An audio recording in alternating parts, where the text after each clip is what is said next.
In the village of Ardnaglass, County Sligo, family often meant the difference between life and death. In a landscape battered by rough Atlantic winds and littered with boulders, farmers in the area relied on each other to survive off the land. Hungry bellies could only be filled through long days in the field and nerves of steel. However, the hard-working villagers of Ardnaglass took comfort in the fact that their fates were intertwined. So long as they had each other to rely on, they could face any hardship together, even if they were far apart. The Barrett clan were no strangers to adversity. When the Barrett children, William, Cecily, and Mary, were still young, their father, Thomas, left Ireland for Quebec in search of opportunity for his beloved family. Though he didn't have the funds to bring his children with him, his correspondence with them remained as devoted as their family bond. Though letters could take over 2 months to reach their cross-continental destinations, the Barretts thrived with the knowledge that their iron-strong family ties would never be severed.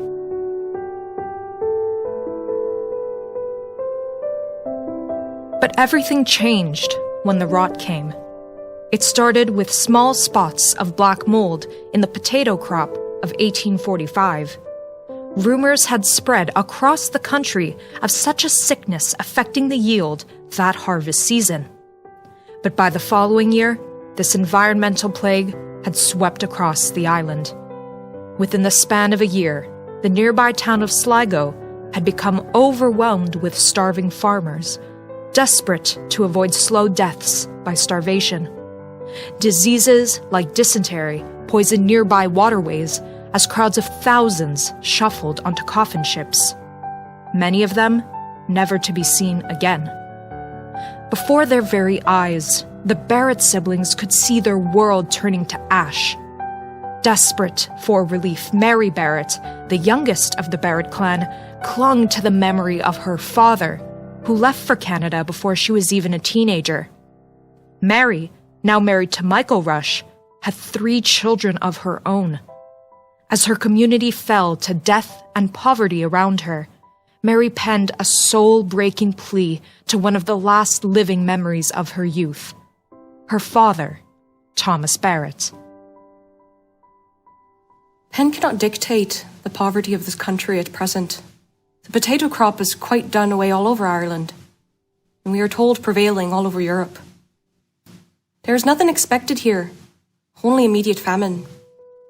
Pity our hard case. Do not leave us on the number of starving poor. And if it be your wish to keep us until we earn any labour you wish to put us to, we will feel happy in doing so. If you knew what hunger we and our fellow countrymen are suffering, you would take us out of this poverty. If you don't endeavour to take us out of it, it will be the first news you will hear by some friend of me, my little family, to be lost by hunger. Do not think there is one word of untruth in this. For God's sake, take us out of our poverty. Don't let us die with the hunger. It took months for the letter to arrive in the small village of Saint-Colomban, but when he received it in March of 1847, Thomas Barrett knew he had no time to waste. He immediately got into contact with a man he knew would be empathetic to his cause, the local reverend, John Falvey. Reverend Falvey was familiar with the plight of the Irish community, who had been arriving in Canada by the thousands over the last few years. Though Thomas Barrett could not afford to pay for the passage of his family to Canada, Reverend Falvey knew that his cause was worth fighting for. At the end of that same month, Reverend Falvey wrote a letter of his own, pleading with politician Charles John Forbes to intervene in the case of the Barrett family. After a visit from Thomas Barrett, Reverend Falvey wrote to C.J. Forbes. Mr. Forbes, one of my parishioners, Thomas Barrett, called upon me in the early part of this month to request I would adopt some means for his daughter, her husband, and their 3 children sent out of Ireland in order that their lives may not be sacrificed. To ensure the probability of this, I am authorised by Barrett to write to the Relief Committee in Dublin, who will provide for the family until they can be otherwise be provided for. In this way, they shall not become a burden upon this colony on their arrival. Barrett is, from his own statement, so poor that he can bear no portion of the expense of their transmission. Once they arrive, these persons will readily find here profitable employment and become consumers of British manufactures. I have promised Barrett that I will cause his family to be directed to my care and that I will safely see them forward to them. On April 23rd, 1847, nothing short of a miracle occurred. Charles John Forbes managed to connect with James Bruce, 8th Lord of Elgin, the Governor-General of British North America. My lord, at the interview I had with your excellency when I was last at Montreal, I took the liberty to suggest whether a plan might not be devised to bring immigrants to this country from Ireland in particular. The idea occurred to me upon receiving a letter from a poor settler, Barrett, residing in the parish of Saint-Colomban. Barrett's letter will go far to prevent the difficulty the government struggles under with regard to relieving Ireland of its dependent population, without becoming a burden to Canada. We have other Irish settlements in this neighbourhood, Protestant as well as Catholic, having the ability to live in comfort, but who are without the means of paying any portion of the expense of helping their friends and relatives from the destitution that is awaiting them in Ireland. Should your excellency see fit to transmit these documents to the Right Honourable Colonial Secretary and immigrant agents, there may be some ability to aid in relieving Ireland before the hardship of another winter approaches. By May 15th, 1847, the Rush family, including Mary, her husband Michael, and their 3 children, arrived in New York City. Thanks to the resilience of the Barrett family and the tenacity of the community of St. Columban, the Rush-Barrett families were able to reunite in Quebec and live out the rest of their lives together in unity and peace.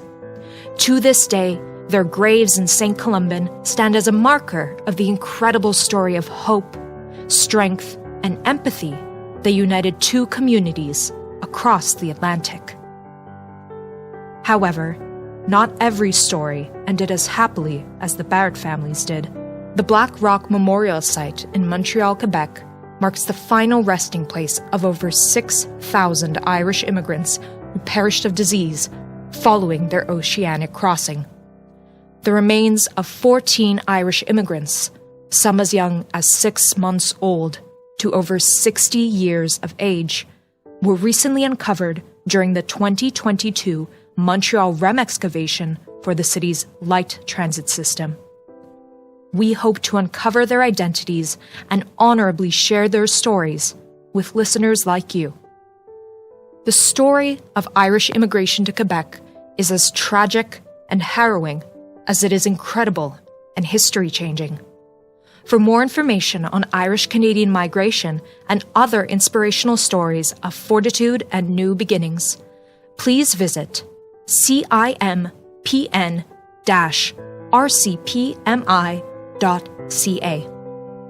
If you would wish to pay respect to those Irish immigrants who found their final resting place in Montreal, you may also visit montrealirishmonument.com.